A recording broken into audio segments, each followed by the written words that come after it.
Mengapa kita perlu sekali untuk belajar mengenai tata cara sholat? Jawabannya, sholat merupakan ibadah yang paling agung, yaitu setelah 2 kalimat syahadat. Dan tidak ada amalan yang lebih besar setelah tauhid, melainkan amalan sholat. Allah Ta'ala berfirman, wa aqimus sholata wa atuz zakata warka'u ma'ar raki'in. Dan dirikanlah sholat, tunaikanlah zakat, dan rukulah bersama orang-orang yang ruku. Quran Surat Al-Baqarah ayat 43.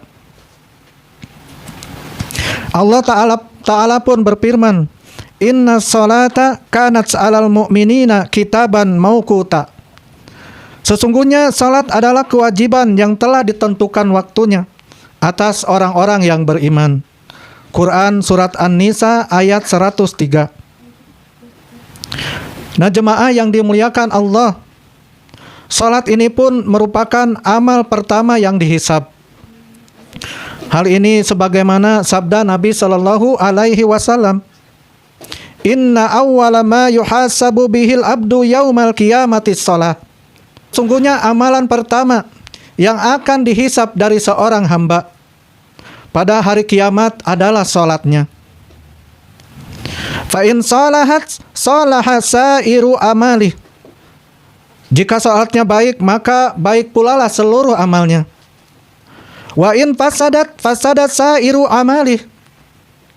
Dan jika salatnya rusak, maka rusak pula lah seluruh amalnya. Hadis riwayat At-Tirmizi nomor 413.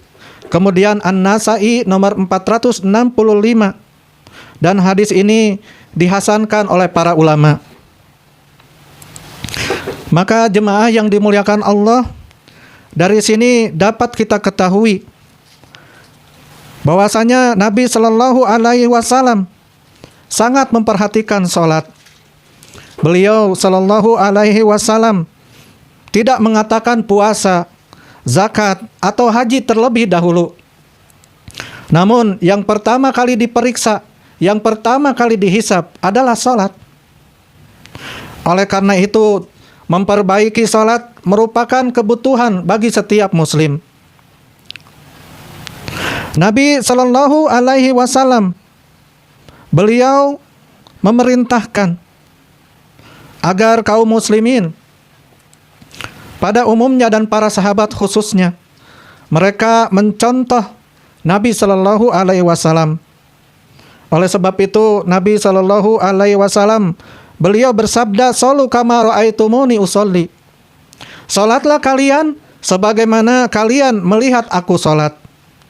Hadis riwayat Bukhari nomor 631. Nah, jemaah yang dimuliakan Allah Subhanahu wa taala, hadis ini merupakan kaidah yang agung dalam bab salat. Setiap tata cara salat hendaknya mengikuti tuntunan Nabi Shallallahu Alaihi Wasallam. Jadi bukan semata-mata ini adalah kebiasaan atau adat maupun tradisi. Akan tetapi salat mutlak harus mengikuti tuntunan Nabi Shallallahu Alaihi Wasallam. Imam Malik rahimahullahu ta'ala beliau pun mengatakan, lan yasluha akhiru hadhil ummati illa bima salluha bihi awwaluha. Generasi akhir umat ini tidak akan menjadi baik kecuali dengan apa yang telah menjadikan baik generasi awalnya.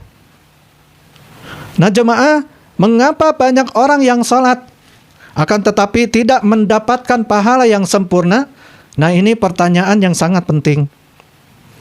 Jawabannya, Nabi Shallallahu Alaihi Wasallam bersabda, inna rajula la yansarifa kutiballahu illa asyra salatihi. Sesungguhnya ada seseorang yang selesai sholat, namun tidak dicatat baginya kecuali 1/10 sholatnya. Tus'uha kemudian 1/9-nya. Sumunuha kemudian 1/8-nya. Subu'uha 1/7-nya. Sudusuha 1/6-nya. Khumusuha 1/5-nya. Rubu'uha atau 1/4-nya. Sulusuha nisfuha ataupun setengahnya.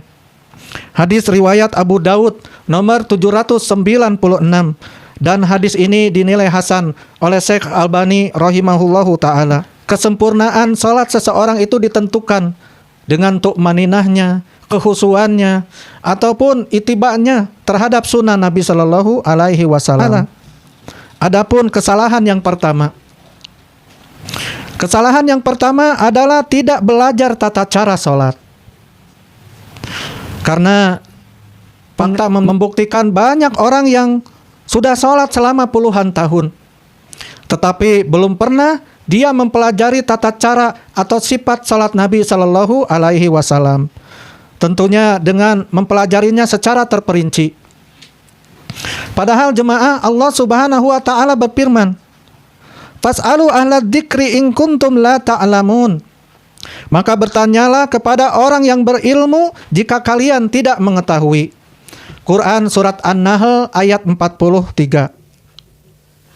Syekh Muhammad bin Saleh Al-Utsaimin rahimahullahu ta'ala, beliau mengatakan, yajibu ala kulli muslimin, wajib bagi setiap muslim, ayyata'allama kaifiyatal ibadah, untuk mempelajari tata cara ibadah, allati yuridu ayya'malaha, yang ia akan kerjakan, ya'budullaha 'alal ilmin, agar dia dapat beribadah kepada Allah tabaraka wa taala di atas ilmu. Ini disebutkan dalam Syarah al-Usul min ilmil usul ketika membahas tentang masalah salat. Maka jemaah yang dimuliakan Allah Subhanahu wa taala, dari sini maka kita wajib untuk belajar fikih, yaitu fikih salat bagi setiap kaum muslimin, agar salat yang dilakukan di atas petunjuk Nabi Sallallahu Alaihi Wasallam, di atas sunnah Nabi Sallallahu Alaihi Wasallam, agar salat yang ditegakkan itu di atas ilmu, tidak sekedar adat atau kebiasaan saja. Jemaah yang dimuliakan Allah Subhanahu wa taala. Lalu kemudian kesalahan yang kedua adalah tidak menyempurnakan wudu. Rasul sallallahu alaihi wasallam bersabda, "La yaqbalullahu salata ahadikum idza ahdatsa hatta yatawadda." Allah tidak menerima salat salah seorang di antara kalian apabila ia berhadas sampai dia berwudu. Hadis riwayat Bukhari nomor 135 dan juga Muslim nomor 225. Sering kami dapati bahwa banyak orang mereka terburu-buru ketika berwudu, sehingga ada bagian anggota wudu yang tidak terkena air secara sempurna. Padahal jemaah yang dimuliakan Allah, menyempurnakan wudu ini merupakan syarat sah salat.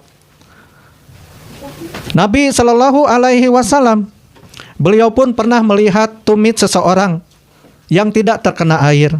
Nah, ini peringatan bagi mereka yang tidak memperhatikan kesempurnaan wudu. Mereka yang wudunya terburu-buru, asal-asalan, yaitu asal anggota wudunya itu terkena air saja. Padahal Nabi bersabda, "Wailul lil aqabi binan nar." Celakalah tumit-tumit yang tidak terkena air wudu, karena akan disentuh api neraka. Hadis riwayat Bukhari nomor 60 dan Muslim nomor 241. Maka faedahnya jemaah, kesempurnaan salat ini dimulai dari kesempurnaan wudu. Jazakumullahu khairan.